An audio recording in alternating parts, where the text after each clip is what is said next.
ખેડામાં અસમાલી અને આણંદ જિલ્લાના મીરામપુર ગામ વચ્ચે સાબરમતી અને વાત્રક નદીના પાણીને લઈને વિવાદ સર્જાયો। ખેતીમાં ભરાઈ ગયેલા પાણી ડીપમાંથી કાનાવાડા તરફ વહેતા વિવાદ થયો હતો। રામપુરા ગામના લોકોએ આરોપ લગાવ્યો કે અસમાલી ગામના લોકો જેસીબી લઈને ડીપ તોડવા આવ્યા હતા। ઘટનાની જાણ થતાં લિંબાસી પોલીસ ઇન્સ્પેક્ટર જેવી વાઢિયા, મામલતદાર અને માર્ગ મકાન વિભાગના અધિકારીઓ સ્થળ પર પહોંચ્યા હતા। તપાસમાં જાણવા મળ્યું કે ડીપમાં ઘાસનો મોટો જથ્થો તણાઈને આવ્યો હતો, જેના કારણે પાણીનો વહેણ બદલાયો હતો। બાદમાં બંને ગામના ખેડૂતોને સમજાવ્યા બાદ ઘાસ ખસેડવાનો નિર્ણય લેવાયો અને વિવાદનો અંત આવ્યો। જો કે ગ્રામજનો કાયમી ઉકેલની માંગ કરી રહ્યા છે। બધું પાણી અમારા મિલરામપુરામાં આવે અને અલંગથી મિલરામપુરા ગામ 7 ફૂટ નીચું ગામ છે, એવી ભૌગોલિક પરિસ્થિતિ છે। જો અહીંયા કાપીને કાઢી નાખે પાણી તો અમારા ગામમાં 200 થી 250 ઘર પડી જાય। ડાંગર તો અમારી બુડી જાય છે, પણ પડી જાય। પછી અમે એમએલએ સાહેબને વાત કરી, મામલતદાર સાહેબને વાત કરી। એમએલએ સાહેબે કલેક્ટરને તાબડતોબ કહી અને બંધ રખાયું। તારાપુર અને માતા તાલુકાના ગામોમાં ઉંટણવાળા વિસ્તારમાં પાણી ભરાયેલ છે। હાલ આપણે અસામલીથી પાછળ આવેલા 15 ગામોમાં પાણી સતત ભરાયેલું છે અને હાલ વસ્તાણાથી અસામલી જવાના રસ્તા ઉપર સતત પાણીનો પ્રવાહ ચાલુ છે, જે એક આડ બમ્પ તરીકે કામ કરી રહ્યો છે, જેના નિકાલ માટે સરકારશ્રીને મારી નિવેદન અને ગામજનો વતી હું એક આગ્રહપૂર્વક વિનંતી કરું કે એક પાણીનો કાયમ નિકાલ થાય, એના માટે બ્રિજ કાં તો ગરનાળાની વ્યવસ્થા કરીને હાલ આ પાણીનો નિકાલ તાત્કાલિક ધોરણ થાય એ અમારી ગ્રામજનોની રજૂઆત છે। સંગમતા એ ટોટલી પાણી એસામલીમાં આવે અને અત્યારે મારી ગણતરી લમસમ ગણું તો 1000 થી 1200 એકરમાં પાણી ફરી વળ્યા છે અને ખેડૂતોને બહુ મોટું નુકસાન થયેલું છે। એક બાજુ કુદરતનોમાં, એક બાજુ જે કંઈ સહાય પેકેજો જે મળવા જોઈએ એવી અમારી માગણી છે સરકાર જોડે કે અમને એક સહાય પેકેજ આપો। વત્તા જે આ રોડ આખો ડીપ છે એની ઉપર એક બ્રિજ આપવામાં આવે તો રોડ તોડવાનું ના થાય, અવર જવર થઈ શકે અને લિંબાસી, વસ્તાણા, અસામલી, રામપુરા અને આવા ગામ કાનાવાડાને જોડતો અમારો સંપર્ક તૂટે નહીં અને કાયમી ધોરણે ચાલુ રહે। છેલ્લું ગામ અસામલી ગામની અંદર સાબરમતી અને વાત્રક નદીના પાણી ફરી વળ્યા છે। પરિસ્થિતિ એવી થઈ છે કે જે તમે રોડ જોઈ રહ્યા છો, રોડ ઉપરથી અત્યારે 3-3, 4-4 ફૂટ પાણી વહી રહ્યા છે। આ જોખમી પાણી પ્રસારમાં થઈને આવવું પડ્યું છે। મહત્વની વાત એ કહેવાય કે અત્યારે અહીં આગળ અત્યારે બે ગ્રામજનો વચ્ચેનો એક પ્રશ્ન ઉદ્ભવી થયો છે। પ્રશ્ન ઉદ્ભવ્યો છે કે આ પાણીના નિકાલ વચ્ચે એક પુરિયાનો મોટું એક ઓઘો આવી ગયો છે, જે તમે જોઈ શકો છો। પુરિયાનો જે બનાવેલો હતો તે વચ્ચે જાણે પાણીનો જે રોકાણ છે તે વહેણ રોકાયો છે। એટલે સ્થાનિક લોકો જે ઝાડી ઝાંખરા અંદર આવી ગયા છે, ઝાડી ઝાંખરા નિકાલ કરવા માટે જેસીબી લઈને પહોંચ્યા હતા, પરંતુ ગામ સામેના રામપુર ગામવાળાએ આ વિરોધ કરતા આ કામ અટક્યું હતું। પરંતુ અત્યારે મામલતદાર સહિતના તમામ અધિકારીઓ પહોંચ્યા હતા અને અત્યારે અહીં આગળ જે તમે જોઈ શકો છો જે પાણીના નિકાલ માટેનો જે ઓઘો જે વચ્ચે આવી ગયો છે ત્યાં નિકાલ કરવા માટેનો અત્યારે સુખદ સમાધાન આવ્યું છે।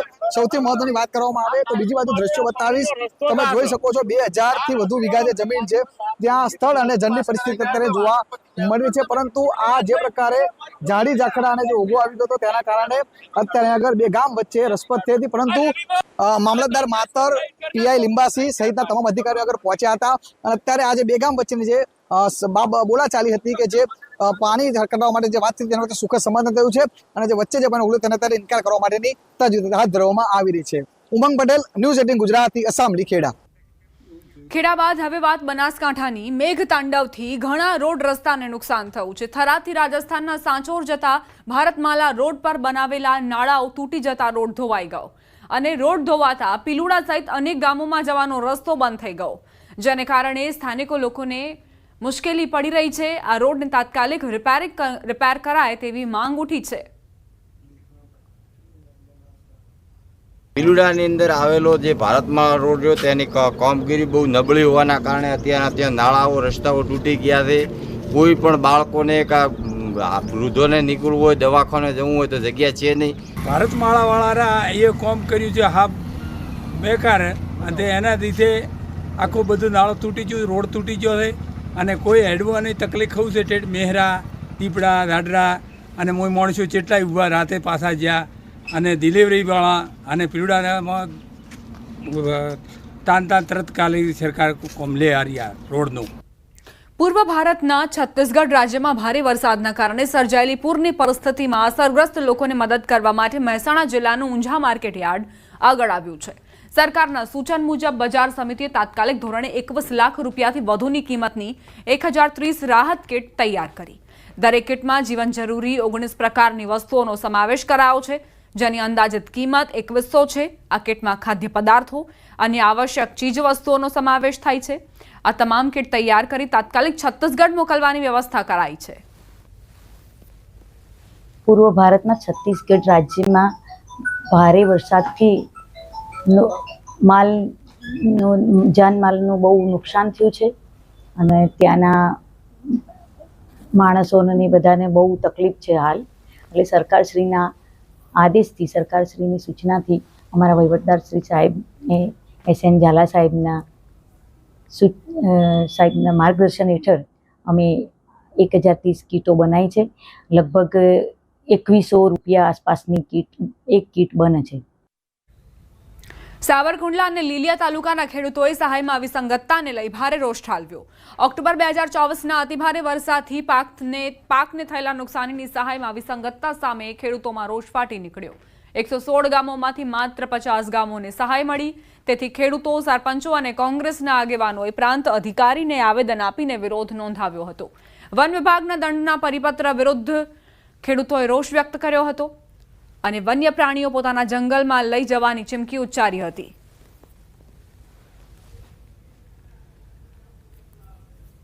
કે જે સાવરકુંડલા લીલિયા તાલુકાના જે ગામોનો સમાવેશ કરવામાં આવ્યો છે 30 ગામનો, એમાં પણ જે ખેડૂતોને આ લાભાર્થી તરીકે સિલેક્ટ કરવામાં આવ્યા છે એમની વાત કરીએ તો ઘણા વાસ્તવિક ખેડૂતો છે જેમણે કપાસ વાવેતર કરેલો હતો, એનો જે ડિજિટલ ક્રોપ સર્વે કરવામાં આવ્યો છે એમનું નામ જ નથી આવ્યું.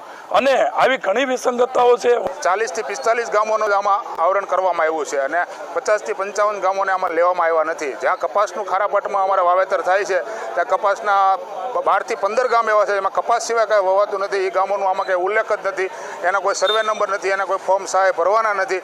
આ માટે અમે આખા બધા ખેડૂતોને લઈ અને અહીંયા આવેદન દેવા માટે આવ્યા છીએ કે જો વન્ય પ્રાણીનું કે મરણ થશે ચોટ છટકાથી તો જવાબદારી ખેડૂતની રહેશે. તો અમે પણ એમાં પણ આવેદન આપેલું છે કે આ વન્ય પ્રાણીઓને તમારા ક્રાઇટેરિયામાં રાખો અને અમારા ખેડૂતોના ખેતરમાં આવવા દેવા ન જોઈએ. આવતા સમયની અંદર મારા સાવરકુંડલા અને લીલિયા વિધાનસભાના જે 70 ગામ બાકી રહી ગયેલા છે એનો ટૂંક સમયમાં ફરીથી રીસર્વે કરી અને તપાસ કરી અને એમનો સમાવેશ કરે.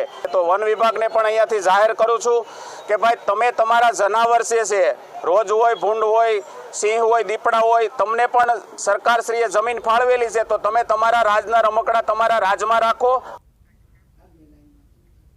નેપાળની પરિસ્થિતિ અંગે ભારત સરકારની સલાહ. નેપાળની વર્તમાન પરિસ્થિતિને ધ્યાનમાં રાખીને ભારતીય નાગરિકોને હાલ પૂરતું મુસાફરી મુલતવી રાખવા માટે સલાહ અપાઈ છે. નેપાળમાં પહેલાથી જ રહેલા ભારતીય નાગરિકોને તેમના રહેઠાણના સ્થળોએ ત્યાં જ રહેવાની સલાહ આપવામાં આવી છે જ્યાં તેમનું રહેઠાણ છે. રસ્તાઓ પર બહાર જવાનું ટાળો અને અત્યંત સાવધાની રાખો ગાઈડલાઇન્સમાં તેવું કહેવાયું છે. નેપાળ સરકાર અને કાઠમંડુ સ્થિત ભારતીય દૂતાવાસ દ્વારા જારી કરાયેલ સલામતી સલાહનું પાલન કરો. કોઈપણ કટોકટી સહાય માટે કાઠમંડુ સ્થિત ભારતીય દૂતાવાસ હેલ્પલાઇન નંબરોનો સંપર્ક કરો.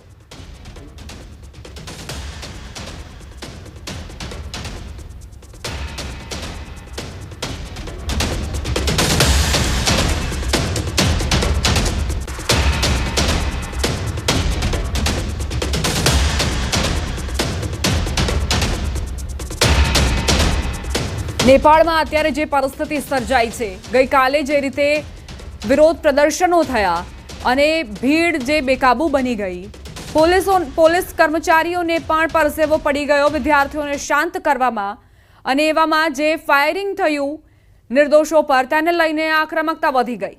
નેપાળમાં હિંસક વિરોધ પ્રદર્શનો વચ્ચે વડાપ્રધાન KP શર્મા ઓલીએ રાજીનામું આપી દીધું છે. મંગળવારે રાજધાની કાઠમંડુ સહિત નેપાળના મુખ્ય શહેરોમાં તેમના રાજીનામાની માંગણી સાથે વિરોધ પ્રદર્શનો થયા હતા. વિરોધીઓ સંસદ ભવનમાં ઘૂસી ગયા હતા અને આગ લગાવી હતી. આ ઉપરાંત ભૂતપૂર્વ વડાપ્રધાન પુષ્પકમલ દહલ પ્રચંડ, શેર બહાદુર દેઉબા, ગઈકાલે ગૃહમંત્રી પદ પરથી રાજીનામું આપનારા રમેશ લેખક અને સંદેશા વ્યવહાર મંત્રી પૃથ્વી સુબ્બા ગુરંગના ઘરોને પણ આગ ચાંપી દેવામાં આવી હતી. જેનઝી એટલે કે યુવાનોએ નેપાળમાં રાજકીય ભૂકંપ મચાવી દીધો. સોશિયલ મીડિયા પરનો પ્રતિબંધ હટાવી લેવામાં આવ્યો છે, પરંતુ યુવાનો હજુ પણ સંમત નથી થઈ રહ્યા. સંદેશા વ્યવહાર મંત્રીના પોતાના ઘરને આગ લગાવી દેવામાં આવી. નેપાળમાં સ્થિતિ વણસી રહી છે. તોફાની ટોળાઓ રસ્તા પર આવી ગયા છે. ચારે તરફ અરાજકતા અને તંગદિલીનો માહોલ છે. લોકોએ કાઠમંડુમાં હિલ્ટન હોટેલ સળગાવી દીધી. કાઠમંડુમાં નેપાળ સંસદના દ્રશ્યો પણ સામે આવ્યા. સંસદ ભવનની સામે જ આખી સંસદ આગમાં સળગી ગઈ. સંસદ ભવનની બાજુમાં એક બેંક અને એક હોટેલમાં આગ લાગી છે.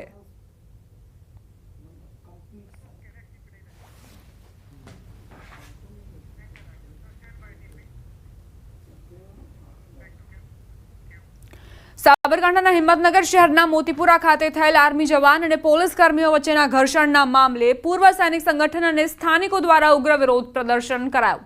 પોલીસ કર્મચારીઓ સામે પોલીસ ફરિયાદ દાખલ કરી કાર્યવાહી કરવા માટેની માંગ છે. માજી સૈનિક સંગઠન દ્વારા હિંમતનગર શહેરમાં રેલીનું આયોજન કરાયું હતું. આ રેલી સ્વરૂપે જિલ્લા કલેક્ટર અને જિલ્લા પોલીસ વડાને આવેદનપત્ર પણ આપવામાં આવ્યું હતું. ઉલ્લેખનીય છે કે પોલીસ દ્વારા ટ્રાફિક ડ્રાઈવ ચલાવવામાં આવી રહી હતી. તે દરમિયાન આ આર્મી જવાનની કારને બ્લેક ફિલ્મ લગાવેલ હોવાના કારણે અટકાવી હતી. બ્લેક ફિલ્મને લઈ આર્મી જવાન અને પોલીસકર્મી વચ્ચે શાબ્દિક ઘર્ષણ થયું, જે બાદ મામલો ઝપાઝપી સુધી પહોંચ્યો હતો. આયોજનના ભાગરૂપે તેઓ દ્વારા જે જીન રોડ છે ત્યાંથી શરૂ કરીને કલેક્ટર ઓફિસ સુધીની એક રેલી કાઢવામાં આવેલી હતી અને તેઓ દ્વારા કલેક્ટર સાહેબને મળીને અને ત્યારબાદ અત્રેની કચેરીએ પોલીસ અધિક્ષક શ્રીને મળીને પોતાની રજૂઆત કરવામાં આવેલી હતી અને તેઓની રજૂઆત શાંતિપૂર્ણ રીતે સાંભળી તેઓની તમામ રજૂઆત જે છે એ અન્વયે ન્યાયપૂર્ણ કાર્યવાહી કરવામાં આવશે. આપ સર્વે જાણો છો કે ઝાલા યશપાલસિંહ જે ઓન સર્વિસ જવાન છે, એમને પોલીસ દ્વારા જે થોડી હવે નજીવી બ્લેક ફ્લેમને લઈ અને બોલાચાલી થઈ અને એમાં પોલીસ દ્વારા 5 થી 7 પોલીસ દ્વારા એમને મારવામાં આવ્યો. એ ઘટનાને લઈ સમગ્ર ગુજરાતમાં માજી સૈનિક પરિવારમાં ખૂબ રોષ છે, સાથે સાથે જનતામાં પણ ખૂબ રોષ છે. આપ જોઈ રહ્યા છો કે બહાર કેટલી જનતા છે. અમારો એક જવાન રજા પર આવ્યો હતો, 10 દિવસની રજા પર આવ્યો અને એના પરિવાર સાથે અહીંયા ફરવા આવ્યો હતો. એક ગાડી લઈને નીકળ્યો હતો 4 રસ્તા પર. ત્યારે પોલીસના ટીઆરબી જવાન અને બીજા 7 પોલીસના જવાનોએ એને ઢોર માર માર્યો, પકડીને ઢોર માર્યો. ફક્ત કારણ હતું કે કાળા કાચ કેવી રીતે કરી લીધા પોલીસ વાળાની જે જબાન હતી, જે તું તા કરીને અમારા જવાનને એને ઉકસાવવામાં આવ્યો. સમાચાર અમદાવાદથી 7th ડે સ્કૂલની બંને અરજી હાઈકોર્ટે ફગાવી છે. ડીઈઓ અને સરકારે કરેલી કાર્યવાહી હાઈકોર્ટે માન્ય રાખી. સ્કૂલને તપાસમાં સંપૂર્ણ સહકાર આપવાનો હાઈકોર્ટનો નિર્દેશ. તપાસ પૂર્ણ થયા બાદ સૂચનો અનુસરવા પણ નિર્દેશ. શાળા દ્વારા ડીઈઓ સરકારને કોઈ જ માહિતી પૂરી ન પડાઈ. શાળા તમામ કાર્યવાહીમાં તંત્રને સહકાર આપે. ડીઈઓએ બનાવેલ કમિટીને તપાસની સંપૂર્ણ સત્તા આપવામાં આવી છે. સંવાદદાતા મૌલિક જોડાઈ ગયા છે વધુ જાણકારી સાથે. મૌલિક, 7th ડે સ્કૂલની બંને અરજી હાઈકોર્ટે ફગાવી છે, શું વિગતો? બિલકુલ દીપા, જે રીતે પ્રાથમિક વિગતો મળી છે કે ગત 4 સપ્ટેમ્બરના રોજ 7th ડેના સ્કૂલ તરફથી જે એક્ટિંગ પ્રિન્સિપલ છે તેના તરફથી એક હાઈકોર્ટમાં અરજી કરવામાં આવી હતી. આ અરજીની અંદર તમામ જે સમિતિની રચના કરવામાં આવી છે તેની કાયદેસરતા અને તેના દસ્તાવેજો જે છે તે માંગવામાં આવ્યા હતા અને તેને પડકારતી અરજી જે છે તે કરવામાં આવી હતી. પરંતુ આ તમામ અરજીના સંદર્ભે અત્યારે હાલ હાઈકોર્ટે એક જે તેમની બંને અરજીઓ હતી તે બંને અરજીઓનો નિકાલ કર્યો છે અને સાથે સાથે તમામ તપાસ છે તેમાં સંપૂર્ણ સહકાર આપવાનો પણ નિર્દેશ કર્યો છે અને તપાસ પૂર્ણ થયા બાદ જે સૂચનો ડીઈઓ તરફથી કરવામાં આવે અથવા તો જે સરકાર તરફથી જે બી નિર્દેશ કરવામાં આવે તેને અનુસરવાના રહેશે તેવા પ્રકારનો આદેશ કર્યો છે. એટલે મહત્વનું કહી શકાય કે ક્યાંક ને ક્યાંક 7th ડે સ્કૂલ દ્વારા જે ડીઈઓ અને એની કાર્યવાહી જે ઉપર રોક લગાવવાની વાત કરવામાં આવી હતી તેને હવે સીધો પડકાર જે છે તે મળી ચૂક્યો છે અને હાઈકોર્ટે તેને હવે ફટકાર લગાવી છે. આભાર મૌલિક, જાણકારી આપવા માટે. રાજ્યમાં નલ સે જલ યોજનામાં થયેલી ગેરરીતિનો મુદ્દો ગૃહમાં ગુંજ્યો છે. કોંગ્રેસના ધારાસભ્ય શૈલેષ પરમારે પ્રશ્ન પૂછતા કહ્યું કે નલ સે જલ યોજનામાં છેલ્લા 6 મહિનામાં ગેરરીતિ અંગે કેન્દ્ર સરકારને અરજી બાદ કેટલી ગ્રાન્ટ અટકાવવામાં આવી. કોંગ્રેસના ડોક્ટર તુષાર ચૌધરીએ જણાવ્યું કે મહીસાગર જિલ્લામાં નલ સે જલ યોજનામાં વ્યાપક ગેરરીતિ થઈ રહી છે. રાજ્યમાં આજે પણ 80% ગામડાઓમાં પાણી પહોંચ્યું નથી. પાણી પુરવઠા મંત્રી કુંવરજી બાવળિયાએ તેના જવાબમાં જણાવ્યું કે રાજ્યમાં આ યોજના અંતર્ગત 65 લાખથી વધુ ઘરમાં જોડાણ પહોંચ્યું છે. મહીસાગર જિલ્લામાં 112 એજન્સીઓ સામે કાર્યવાહી કરી છે. સરકારે 2 કરોડથી વધુની રિકવરી પણ કરી છે. મહીસાગર જિલ્લાના 630 ગામડાઓમાં ભ્રષ્ટાચાર થયો હોવાનું તપાસમાં બહાર આવ્યું છે.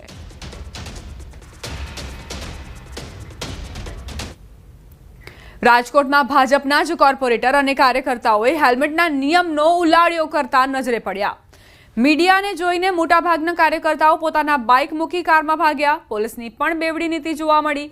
સામાન્ય માણસને હેલ્મેટ વિના દંડ આપનારી પોલીસ ભાજપ કાર્યકર્તાઓ પાસે દંડની રકમ નથી ઉઘરાવી રહી. કોઈ પણ પ્રકારનો દંડ નહોતો ફટકારવામાં આવ્યો. પોલીસ મુખ પ્રેક્ષક બનીને ઊભી રહી. શહેરના કિસાનપરા ચોકમાં રાહુલ ગાંધીએ આપેલા નિવેદન વિરુદ્ધ કાર્યક્રમ યોજવામાં આવ્યો હતો. પત્રકારોએ સવાલ પૂછતા કોર્પોરેટરે રમૂજી જવાબ આપ્યા. હેલ્મેટ છોકરા મગાવ્યો હે એટલે હમણાં આવે હેલ્મેટ લઈ. ગાડી બીજાની છે. ચા પીવા તમે વિરોધ કરવા આવ્યા નીતિનભાઈ, તમને ખ્યાલ નથી હેલ્મેટ પહેરવો જોઈએ? હું ફોર વ્હીલ લઈને આવ્યો અમારી. એમનો બેઠો હોય યાર, હવે ક્યાં એમનો ક્યાં જોવો છે. રાજકોટમાં હેલ્મેટ ડ્રાઈવ મુદ્દે લોકોની ફરિયાદમાં ધારાસભ્યોએ સરકારમાં રજૂઆત કરી. ધારાસભ્ય દર્શિતા શાહે કહ્યું, 2 મહિના સુધી લોકોને આવી રીતે કાર્યવાહી કરી જાગૃત કરવામાં આવશે. 2 મહિના સુધી આ જ રીતે કાર્યવાહી ચાલુ રાખવામાં આવશે કે લોકો વધુને વધુ જાગૃત થાય, વધુને વધુ સુરક્ષિત થાય અને વધુને વધુ અકસ્માતોનું નિવારણ થઈ શકે એ બાબતે લોકોને જાગૃત કરવામાં આવશે. એક તરફ ટ્રાફિક પોલીસ દ્વારા વાહન ચાલકોને સુરક્ષા હેતુસર હેલ્મેટ પહેરવાની અપીલ કરાઈ છે. હેલ્મેટ અંગે વાહન ચાલકોમાં જાગૃતિ આવે તે માટે અવારનવાર ટ્રાફિક પોલીસ દ્વારા અનેક જાગૃતતા કાર્યક્રમનું આયોજન પણ કરાય છે. બીજી તરફ રંગીલા રાજકોટમાં એક સિનિયર સિટીઝન ફરજિયાત હેલ્મેટ પહેરવાના કાયદાનો અનોખી રીતે વિરોધ કરતા નજરે પડ્યા. માથે તપેલી પહેરી તેના પર હેલ્મેટ હટાવો લખી વિરોધ કરતા કાકાનો વિડીયો હાલ સોશિયલ મીડિયા પર ઘણો વાયરલ થઈ રહ્યો છે. હેલ્મેટ મેં બનાવી છે સ્પેશિયલ. નહીં, આપણે સવાલ તો માથું ઢાંકવાનું છે ને. સવાલ માથું ઢાંકવાનું છે. આ માથું ઢાંકી દીધું. હાલો, માથું ઢાંકવાનો સવાલ છે. માથું મેં ઢાંકી દીધું. નહીં, ક્યાંય મને કોઈ રોક્યા નથી. કોઈ જાતનું રોક્યા નથી. અને મેં 10% હેલ્મેટ પહેરતા માણસોને જોયા છે. અત્યારે હું ગરોડિયા કોવા રોડ ઉપર, ધર્મેન્દ્ર કોવા રોડ ઉપર, લાખાજી રાજ રોડ ઉપર કોઈને હેલ્મેટ પહેરીને મેં જોતા નીકળ્યા નથી. આજે બીએસ છે, પોલીસ વાળાઓથી બીએસ છે, એ બીકના લીધે હેલ્મેટ પહેરીને નીકળે છે. શોખથી હેલ્મેટ પહેરીને કોઈ નથી નીકળતું. સુરતના અમરોલી વિસ્તારમાં દારૂબંધીના ધજાગરા ઉડાડતા દારૂડિયાઓ. અમરોલી બીઆરટીએસ રૂટમાં દારૂડિયાઓ બેફામ બન્યા છે. દારૂ પી જોખમી રીતે બીઆરટીએસ રૂટમાં સૂઈ ગયા. અમરોલી વિસ્તારનો વિડીયો વાયરલ થયો. વિડીયો અમરોલી આવાસ બીઆરટીએસ રૂટનો હોવાની પ્રાથમિક જાણકારી છે. અકસ્માત થાય ત્યારે બીઆરટીએસ ચાલકનો વાંક નીકળે છે. આવા તત્વો પર કાર્યવાહી કરે તેવી બીઆરટીએસ ચાલકોની માંગ કરાઈ છે. અમદાવાદના નારોલમાં વીજ કરંટથી દંપતીના મોત મામલે એએમસીના વિપક્ષ નેતા શહેજાદ ખાન પઠાણે અધિકારીઓ પર ગંભીર આરોપ લગાવ્યા. અધિકારીઓની બેદરકારીના કારણે ઘટના બની હોવાનો શહેજાદ પઠાણે આક્ષેપ કર્યો. પોલીસને રજૂઆત કરી જવાબદાર અધિકારીઓ સામે ગુનો નોંધવા માંગ કરી છે.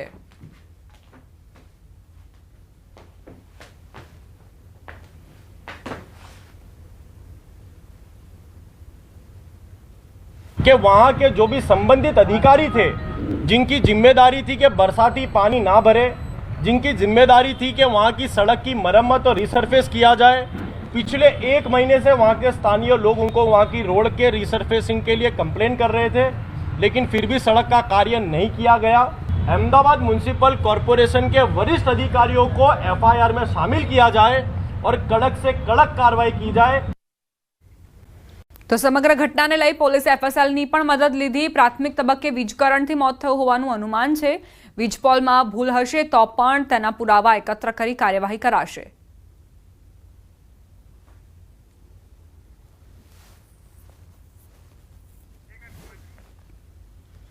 અમદાવાદના નારોલમાં વીજ કરંટના કારણે દંપતીનું મોત નીપજ્યું હતું. અત્યારે એવી પ્રાથમિક જાણકારી છે કે વીજ થાંભલામાં જે કરંટ ઉદ્ભવ્યો તેના કારણે દંપતી મોતને ભેટ્યું.